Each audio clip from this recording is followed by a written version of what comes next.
Buenas noches, les saluda Carlos Fernando Chamorro, bienvenidos a una nueva edición de su programa Esta Noche.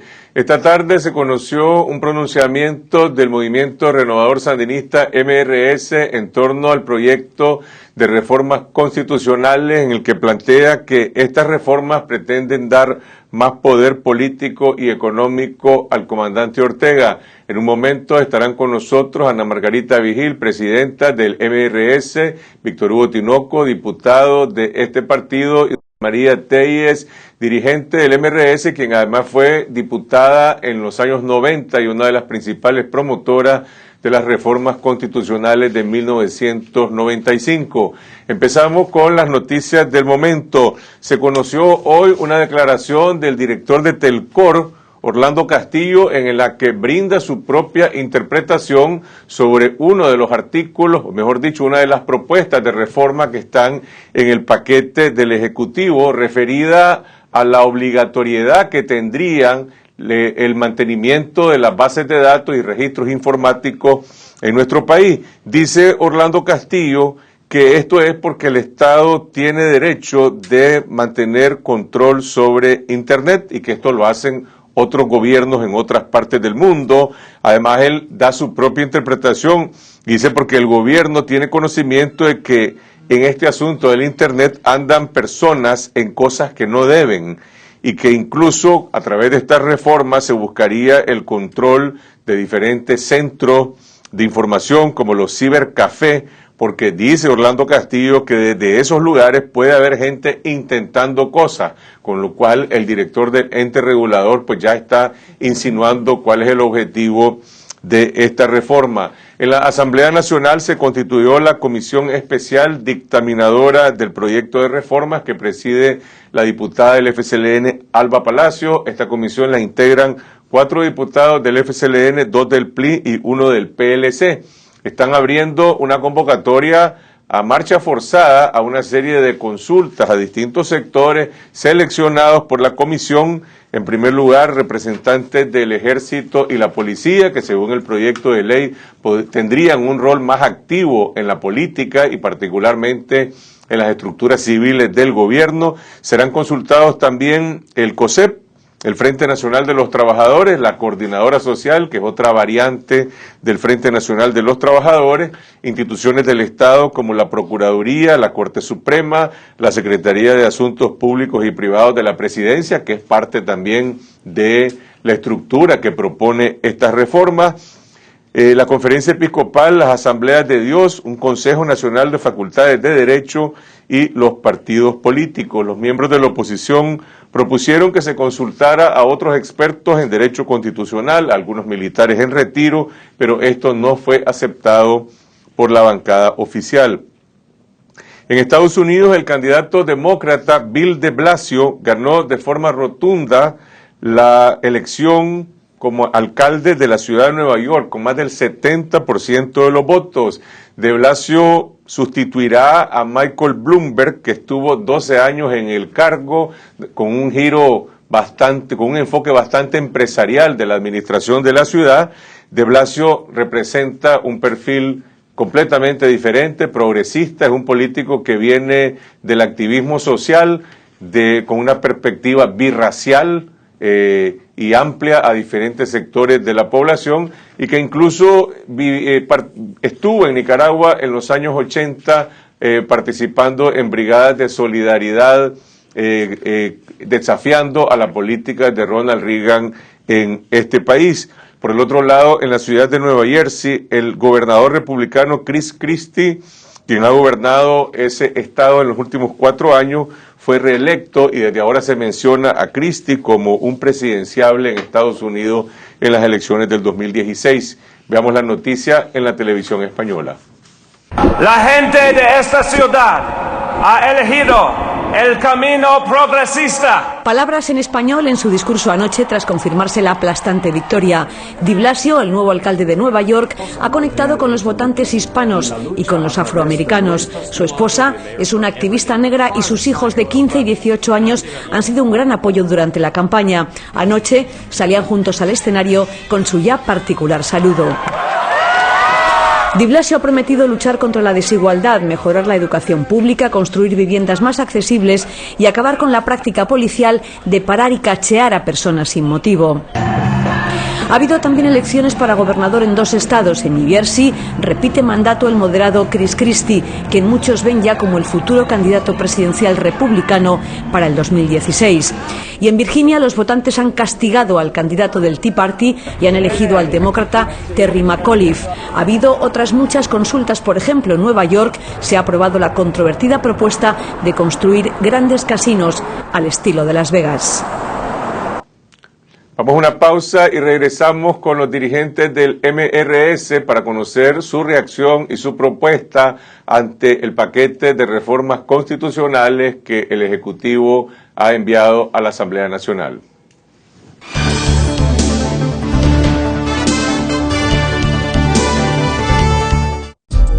Abre tu oficina en el corazón de Managua.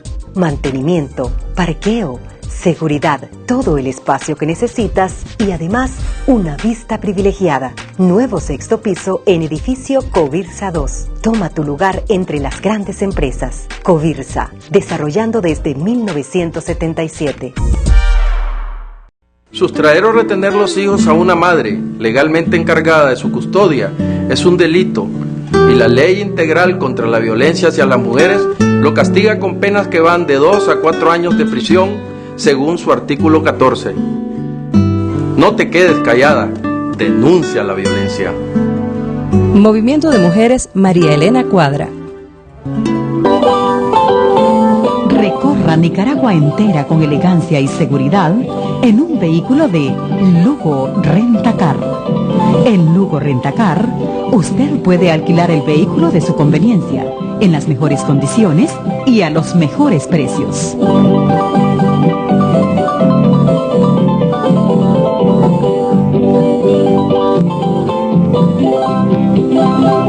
Hasta donde usted quiera llegar, Lugo Rentacar. Confidencial, el diario digital de más rápido crecimiento. Todo lo que tiene que saber en un solo lugar. Noticias, análisis y entretenimiento. Conéctese a confidencial.com.ni.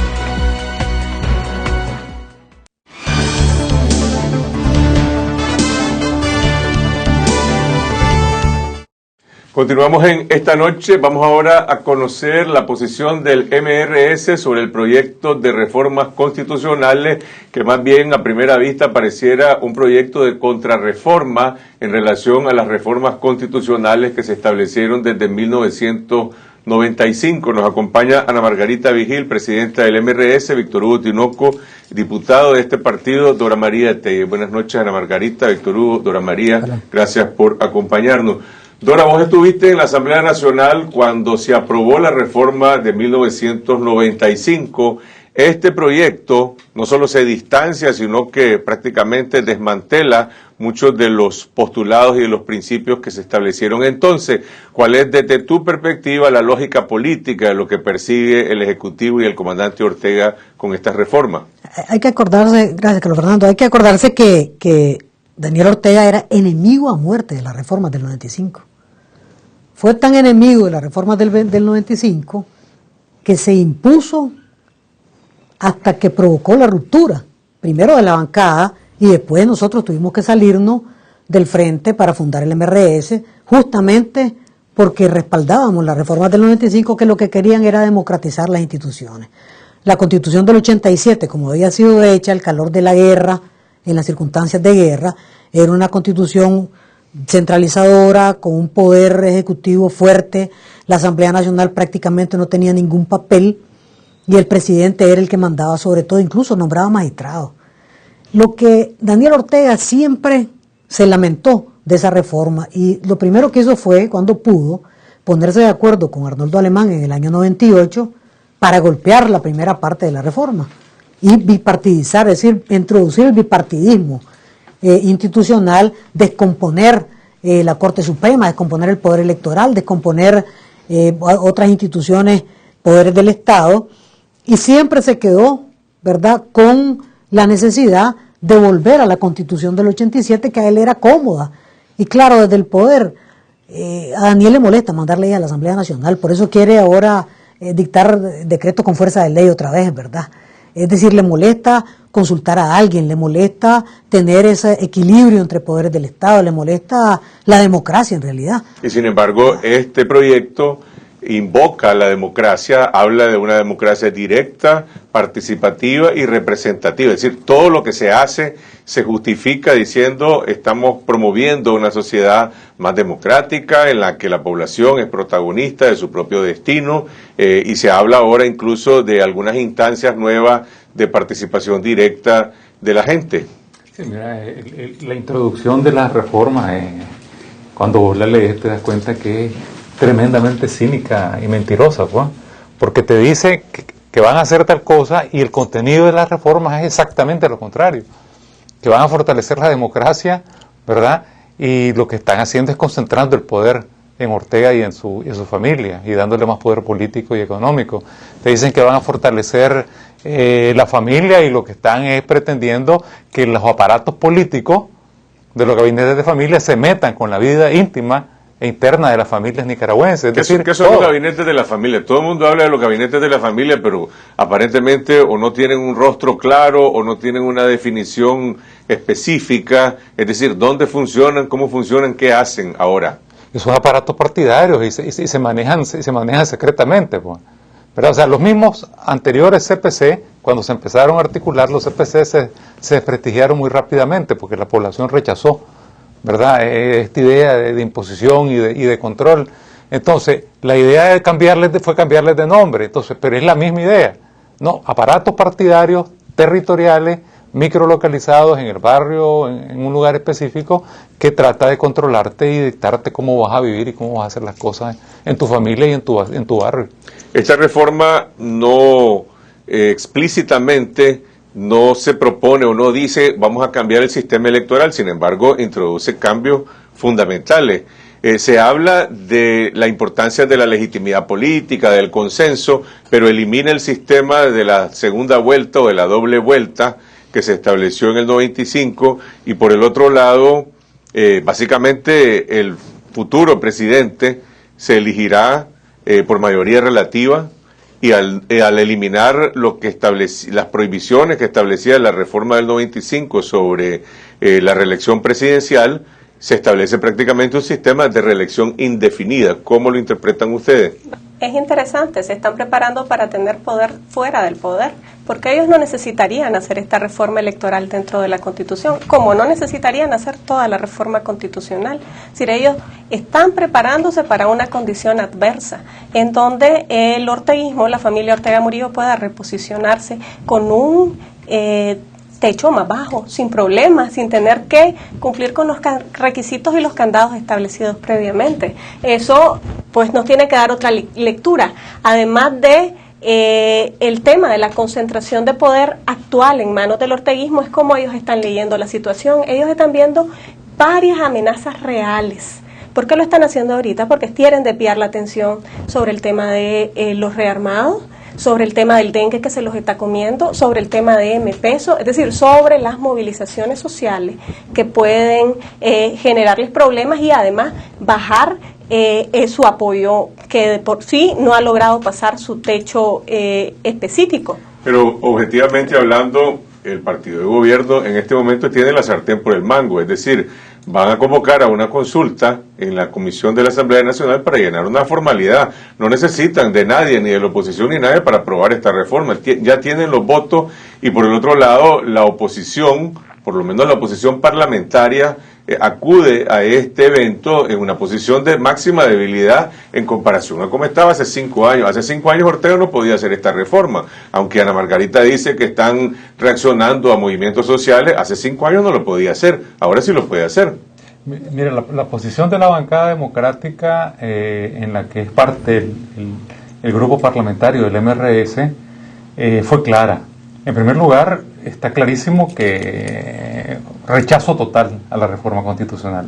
Segundo, la discusión era ir o no ir a la comisión. Entonces, la decisión de la bancada fue que se iba a ir a la comisión no a negociar nada, sino a denunciar cada uno de los aspectos en la medida que se fueran abordando, porque hay un rechazo completo y total. Entonces, se supone que el papel de los dos miembros de la bancada democrática que están en esa comisión es para denunciar en el seno de la comisión y dejar récord, ¿verdad?, de toda la barbaridad, ¿verdad?, y el destrozo que se está haciendo de la institucionalidad democrática y de la vida política de Nicaragua. Entonces, ese es el papel, ¿verdad? Es interesante el dato que daba de que propusieron, por ejemplo, yo entiendo que propusieron que invitaran a Humberto Ortega para hablar sobre el tema militar y su papel en la vida civil, y se opusieron. No sé cuál es el miedo que le tienen a Humberto Ortega. Propusieron que invitaran a otros militares retirados y también tuvieron temor. ¿Cómo afecta la vida cotidiana a los ciudadanos un proyecto que mucha gente dice, bueno, lo que están haciendo es legalizando o formalizando las cuotas de poder que ya de hecho Ortega ejercía, con algunas cosas nuevas que le llaman la atención a la gente, como eso, por ejemplo, de que los militares activos van a poder ser nombrados en cargos del Estado, en cargos civiles, pues van a poder ser ministros, viceministros, y como decía el doctor Gabriel Álvarez el domingo pasado en una entrevista, aparentemente van a poder ser también magistrados y jueces. Y esa es una de las cosas en las que inmediatamente reacciona alguna gente. Hasta el COSEP dice, eso no me gusta. Bueno, pero ¿cómo afecta la vida de la gente este paquete de reforma? Mira, afecta en varios sentidos, Carlos Fernando. El primer punto es que una reforma que no se menciona mucho es donde ellos colocan ahí que el Estado nicaragüense va a ser cristiano, socialista y solidario. Y después los gabinetes de familia. ¿De qué estamos hablando ahí? La doctrina oficial del orteguismo quieren convertirla en doctrina oficial del país. ¿Qué quiere decir? Que entonces todos estamos obligados a ser orteguistas por decisión, digamos, de la aplanadora ilegal de Daniel Ortega en la reforma constitucional. Y si no soy orteguista, va a venir el gabinete de familia a mi casa a registrarme, o me van a escuchar mis comunicaciones, o me van a cortar internet, o me van a quitar acceso al cibercafé. Es decir, aquí nosotros lo que estamos es frente a un aparato de poder que va a intervenir en los problemas, en la cotidianidad de la gente. Y esto es lo más llamativo, porque todo el mundo sabe que cuando hay que hablar de cristiano, socialista, solidario, esa es la doctrina oficial del orteguismo, su religión oficial. Todos vamos a tener que ser entonces cristianos, socialistas y solidarios, es decir, orteguistas. Ese es el problema de fondo que está ahí. Y los gabinetes de familia son el instrumento para la persecución de las personas. Este es un primer elemento, pero hay otros elementos muy importantes. ¿Cómo ven, por ejemplo, la relación ejército, policía, poder ejecutivo, de la manera en cómo está formulado en las reformas? Sabemos que en términos prácticos, en la vida cotidiana, está documentado, lo acaba de hacer el CENID ante la Comisión Interamericana de Derechos Humanos, una serie de abusos cometidos por la policía, en algunos casos abusos de fuerza, en otros complicidad con fuerzas de choque represoras que han actuado en diferentes momentos, y en otros incluso la policía actuando como partícipe hasta de delitos comunes en contra de ciudadanos que han participado en protesta. En el caso del ejército, la dimensión, digamos, de la contaminación política por parte del Ejecutivo es diferente, pero hay un capítulo específico en las reformas en relación a las Fuerzas Armadas y a la policía. Sí, en efecto, aunque es cierto que la contaminación en el ejército ha sido menor, esto puede cambiarlo, porque el haber metido al ejército, y nos contaban hoy que posiblemente iba a haber una colita para incluir a la policía en la misma reforma constitucional, es precisamente para poder cooptar. Para que los policías activos puedan ocupar cargos. Exactamente. Vamos a ver. Pero no es nada raro, es decir, está dentro de la misma lógica y tiene que ver con un posicionamiento del orteguismo de Daniel Ortega completo para tener incondicionales en los puestos de poder, con un nivel de poder y de control armado distinto del que tienen sus civiles ahora. El tema de la economía, la definición que hace la propuesta del Estado facilitador y la forma de traducirlo, eso incluso en la exposición de motivos hasta se cita al empresario Carlos Pela. Ahora, a la hora de traducir eso se dice, esto es un modelo de una alianza con el sector privado que se basa en el diálogo, la responsabilidad compartida y el consenso. ¿Cómo se puede interpretar constitucionalmente un consenso entre el Estado y los representantes, en este caso de las cámaras empresariales? Yo creo que ahí es el modelo que ha estado funcionando hasta ahora, que fue también característico en buena medida en la época de Somoza, que es el modelo de que el caudillo de turno, ¿verdad?, se entiende con los empresarios, que son los, como tienen plata, platican, ¿verdad? Y allá los sindicatos, allá están subordinados a escucharlos un ratito ahí, porque no estén fregando mucho, como lo regaña Gallardo Arce a veces a los dirigentes sindicales. Ese modelo, pues, es el modelo corporativo de entendimiento interoligárquico entre las oligarquías nuevas, ¿verdad?, orteguistas, y las viejas oligarquías. Eso es lo que están tratando de institucionalizar, y es decir, y en la reforma constitucional, por lo tanto, los sindicatos pasan a ser totalmente subordinados. Por eso vos no ves a los sindicatos en las calles peleando por nada, ni por salario, ni por trabajo, ni por condiciones laborales. ¿Por qué? Porque la subordinación en la práctica se está dando y ahora pasa a institucionalizarse. Ese es el modelo económico corporativo que están armando. Pero ¿cómo se puede? Vamos a ver, ¿qué pasa con el consenso? El consenso quiere decir que todas las partes están de acuerdo en algo, pero hay muchas ocasiones en las que ese acuerdo no existe, es decir, alguien va a imponer el consenso desde arriba. Él lo va a imponer Daniel Ortega, porque, es decir, es cierto que desde el punto de vista teórico, de la exposición de motivos, pues pasamos del paradigma de Carlos Fonseca al paradigma de Carlos Pella, ¿verdad? Pero eso lo que te quiere decir simplemente es que el orteguismo se convirtió en un aparato de poder económico, se ha estado metiendo en todos los ámbitos del oficio del capital, ¿verdad? Y a la hora del consenso, el consenso lo va a imponer el grupo económico de Daniel Ortega, por sobre los otros grupos económicos, hasta donde estén de acuerdo, están de acuerdo. Pero cuando no, cuando hayan militares como ¿por qué quiere Daniel Ortega militares de magistrados de la Corte Suprema de Justicia? Porque quiere gente que cumpla órdenes. Por un lado se invoca el consenso, pero por el otro lado a lo que sería la representación política más importante del país, que es la del presidente de la República, será electo por mayoría relativa, es decir, puede ganar por el 1% más de los votos sin someterse a una segunda vuelta como estaba establecido en la Constitución anterior. Pero es que ese es el punto precisamente, es decir, cuando vos tenés un poder fáctico que no tiene apoyo popular, vos necesitas otras patas para sustentar ese poder. ¿Cuáles son esas patas? La primera fue todo el fraude, entonces ahí vos tenés a los poderes del Estado controlados. ¿Cuáles son las otras patas que vos ves con esta reforma electoral? Bueno, otra es poder controlar el ejército y la policía más fuertemente, los tenés cooptados porque entonces vos les vas a estar pagando otro salario, ¿verdad? Y van a estar haciendo exactamente lo que vos decís porque vos sos el jefe de las Fuerzas Armadas y ellos te deben obediencia. El otro, la élite económica, que no son los empresarios de este país. No olvidémonos de ese tema porque además nos quieren hacer creer que aquí hay un consenso con el empresariado de este país, pero la pulpera, mi mamá que tiene una pastelería, es decir, la gente que vive de los negocios en este país está sufriendo el problema orteguista y está sufriendo los problemas económicos del país, así que no son parte de eso. Es la élite económica, entonces le dan su punto. Y el último, y yo creo que no lo hemos tocado y hay que tocarlo, tiene que ver con lo de las potencias extranjeras. Yo te voy a decir por qué tenían que ampliar el estacionamiento de fuerzas militares extranjeras en Nicaragua. Ya no van a ser solamente por temas humanitarios.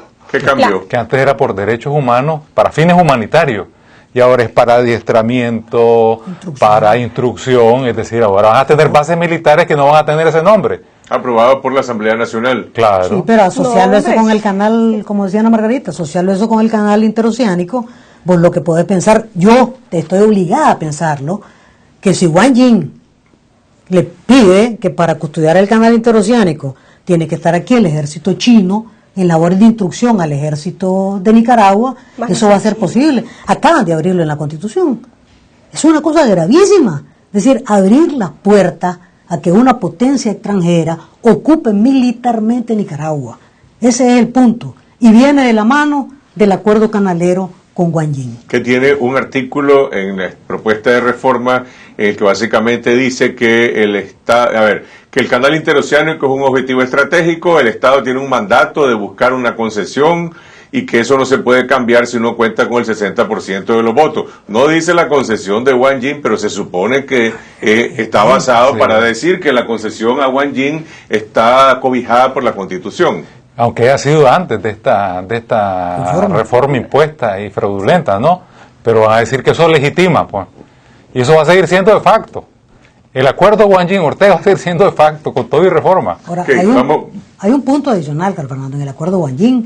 que es que le quitan a los pueblos indígenas el derecho de propiedad de sus tierras. En la reforma ahorita. En esta reforma, para satisfacer lo del canal interoceánico. Ok, vamos a una pausa y regresamos con lo que decía Víctor Hugo Tinoco hace un momento. Estos son hechos que se están imponiendo por la fuerza, por la vía de facto, por el control que tiene en este caso el partido oficial en la Asamblea Nacional hace 2 años, y poca gente se acuerda de eso. Se denunció en este país que por lo menos entre 10, 15, algunos dicen más, diputados le habían sido arrebatados en esa elección a la oposición. Ahora el partido de gobierno tiene más de 60 diputados que van a imponer esta reforma. ¿Qué pueden hacer las fuerzas políticas de oposición, el MRS, otros grupos, sectores ciudadanos que no están de acuerdo con este proyecto? Ya regresamos.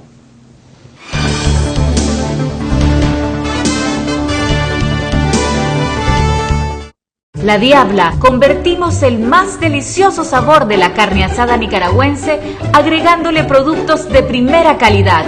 Pruebe La Diabla Especial, 100% filete de res, exquisito filete de pollo y nuestro inigualable cerdito asado. Pídalo a su hogar al 888-73500. Estamos en el kilómetro 12 de la carretera a Masaya. La Diabla Carne Asada Express, donde comer no es un pecado.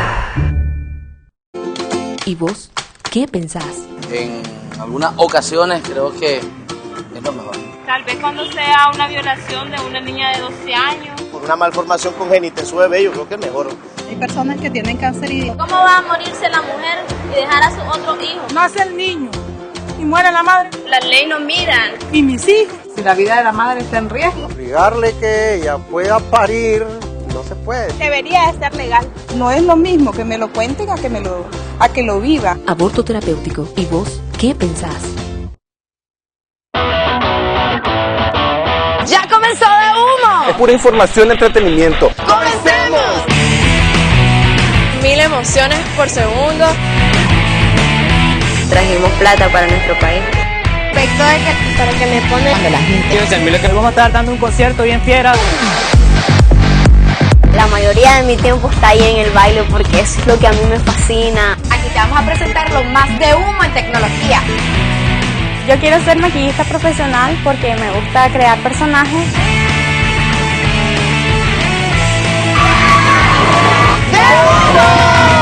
Todos los domingos a las 6 de la tarde por Canal 12.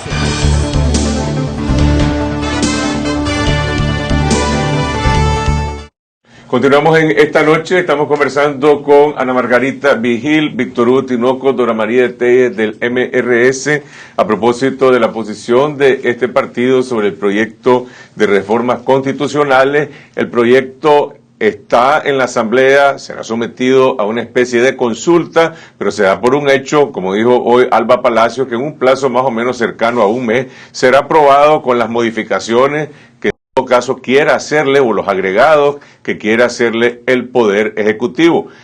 Podemos presumir, podemos suponer que eso ya es un hecho, Víctor Hugo, que viene después. ¿Qué pueden hacer ustedes? No pueden modificarlo dentro de la Asamblea, que pueden hacer fuera de la Asamblea, que le pueden proponer a los ciudadanos en relación a ese proyecto. Mira, el hecho es que la mayoría fraudulenta que hicieron en las elecciones de 2011 fue precisamente para poder hacer esto que están haciendo ahorita, reformar la Constitución y por la vía legal o pseudo legal tratar de consolidar poder económico y político. ¿Qué puede hacer la población? Yo creo que esto va a afectar, como decía Dora María, tremendamente a la población en su vida privada, en su vida económica.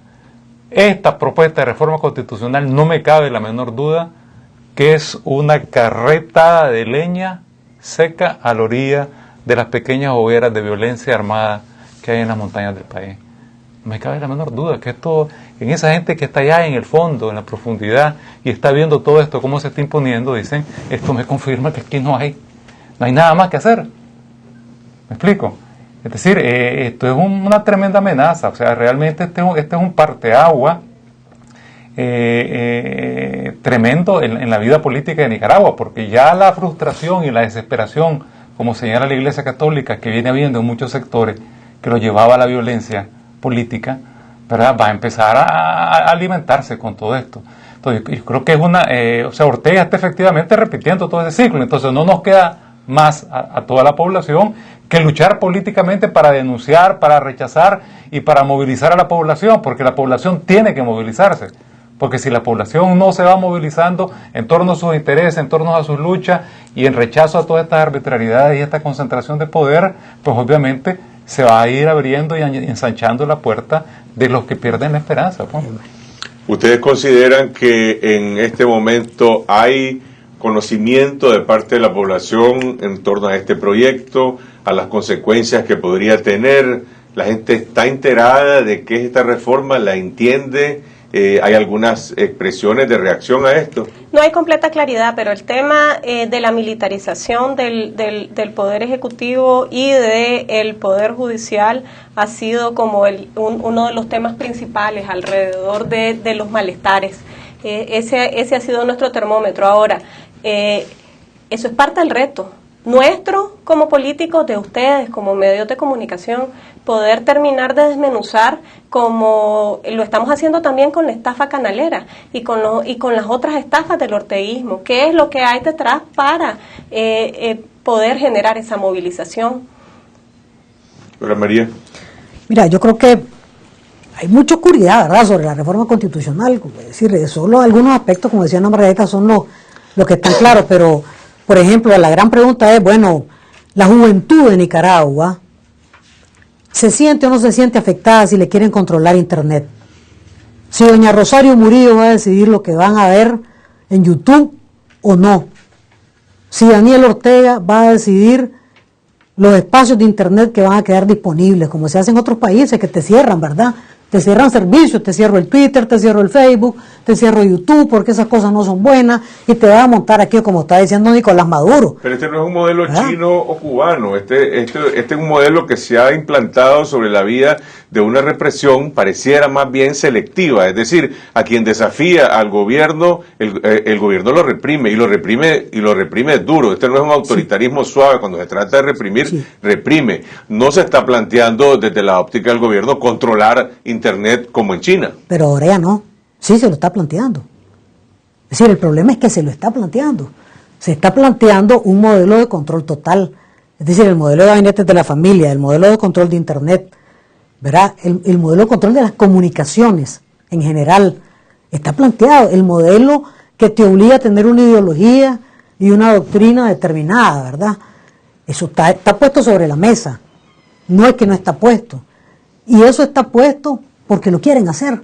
Es decir, el hecho de que ellos digan que van a nombrar militares, pueden nombrarse militares en la Corte Suprema de Justicia, es una cosa hipotética, no. Lo ponen ahí porque lo quieren hacer. ¿Cómo ven ustedes el futuro a mediano plazo? ¿Habrá una elección normal en el 2016? Ayer en este programa Danilo Aguirre decía que para él una de las cosas más graves de esta reforma es la extensión del plazo a los alcaldes que ya fueron electos por la voluntad popular y ahora les dicen te vamos a regalar un año más, porque eso es un precedente y el día de mañana pueden decir lo mismo, una nueva reforma en relación con el presidente. Vamos a extender el periodo del presidente que ya fue electo y él particularmente pues expresaba sus dudas en relación a que si habrá una elección como se han presentado en ocasiones anteriores. No, es que el diseño está hecho, o sea, si el fraude electoral del 2011 para recetarse 10, 15 diputados más y tener esta mayoría falsa para hacer ahora la reforma constitucional, ¿verdad?, está diseñado para permanecer en el poder si es necesario por la vía del fraude. O sea, aquí se está diseñando de nuevo, se le está poniendo sello al próximo fraude. Eso no cabe la menor duda. Desde el momento que te dice, mientras vos no me aceptés, porque eso es lo que dice la reforma constitucional de Ortega, mientras vos no me aceptés que elijamos a los que yo quiero que elijamos, siguen los mismos que son míos. Eso es lo que te está diciendo, es decir, el fraude va... y es lo que decíamos, otra vez entonces van cerrando las esperanzas y los espacios de la gente a solucionar las cosas políticas y democráticamente. Que los alcaldes se pueden reelegir ahora indefinidamente, entonces ¿qué es lo que estás consolidando? Caudillos locales que controlan todos los pequeños pueblos y las comunidades, ellos con sus familias, y se prolongan eternamente ahí, como era antes. Pues entonces este es un fenómeno totalmente regresivo, totalmente dictatorial, que la gente tiene que empezar a ir tomando conciencia para enfrentarlo. A la parte de los gabinetes de la familia, la gente, y se ha visto, vos decías que la epidemia del dengue está fuera de control. Bueno, son ante ese tipo de hechos concretos como la gente va midiendo la capacidad del gobierno que tiene en cuanto a lo que es su retórica y las cosas concretas que están haciendo. Pero a mí me ha llamado la atención que a la hora que se habla de la epidemia del dengue, se habla de los gabinetes de la familia, se habla de los consejos de liderazgo sandinista y se habla de instituciones partidarias ya como parte del Estado, ¿no? Y del Estado y de las organizaciones civiles. Claro, tiene que ver con el control de Rosario Murillo directo, ¿verdad? Más allá del poder del Frente Sandinista como tal. Esto lo que está haciendo es institucionalizando el poder de Rosario Murillo, porque al fin y al cabo quien va a llamar a esos consejos de la familia que van a estar en la Constitución, ¿quién va a ser? No va a ser ella. Es decir, ella está reposicionándose también y es parte de lo que tenemos que ver en la lectura de esta reforma constitucional, es decir, frente a no tener completo poder dentro del Frente Sandinista y generar unas instituciones paralelas para poder hacerle el contrapeso al liderazgo histórico, bueno, ahora ese contrapeso va a tener. Se eliminó el artículo que establecía las regulaciones y prohibiciones para la reelección indefinida, para una reelección en más de 2 periodos, pero se dejó el que tiene que ver con lo que se conoció en el 95 como las inhibiciones para los parientes del presidente. Ya hubo, sin embargo, una declaración de un magistrado diciendo el presidente y la primera dama no son parientes. ¿Cuál es la interpretación que hacen ustedes en relación con eso? La interpretación que hacemos nosotros es que Rosario Murillo estaría excluida por su parentesco con el presidente, por la Constitución, pero la interpretación que hace Rosario Murillo y Daniel Ortega es que no está excluida. Y en la lógica que dice Víctor Hugo, de que aquí lo que está planteándose sobre la mesa es, te voy a hacer un nuevo fraude, ya nosotros sabemos lo que podemos esperar, ¿verdad? Es decir, ¿fue posible la candidatura de Daniel Ortega? Sí, porque ellos decidieron que era posible, y tenían unos usurpadores, zánganos, que decidieron que podía hacerse, y otros zánganos en la Corte Suprema de Justicia que decidieron que podía perfectamente. Es decir, sin duda ninguna, a la hora que Rosario Murillo diga que quiere ser candidata, la ponen de candidata, y el día que decida ponerse al nivel de la Virgen María, la coronan como la Virgen María, y la vas a ver el 8 de diciembre en los altares. Porque esa es la lógica de este régimen, ¿verdad? Los árboles de la vida ahora. Bueno, es que ahora, si vos no tenés, en lugar de un árbol de Navidad verde, tenés un árbol amarillo, te va a llegar el gabinete de la familia a tocarte la puerta de tu casa para constatar que el árbol sea amarillo. Gracias, Dora María Telles, Víctor Hugo Tinoco, Ana Margarita Vigil, por sus reflexiones sobre este proyecto de reformas constitucionales que prácticamente, más que una propuesta, ya es un mandato, es una imposición que está haciendo el Poder Ejecutivo. Cada quien debería conocer a fondo las consecuencias que esto tendrá y cómo afectará la vida nacional, en la economía, en la vida cotidiana, en las comunicaciones y en la interacción de todos los sectores. Gracias a ustedes por acogernos en sus hogares. Regresamos mañana con otra edición de Esta Noche aquí en Canal 12, siempre a las 8 de la noche. Hasta entonces.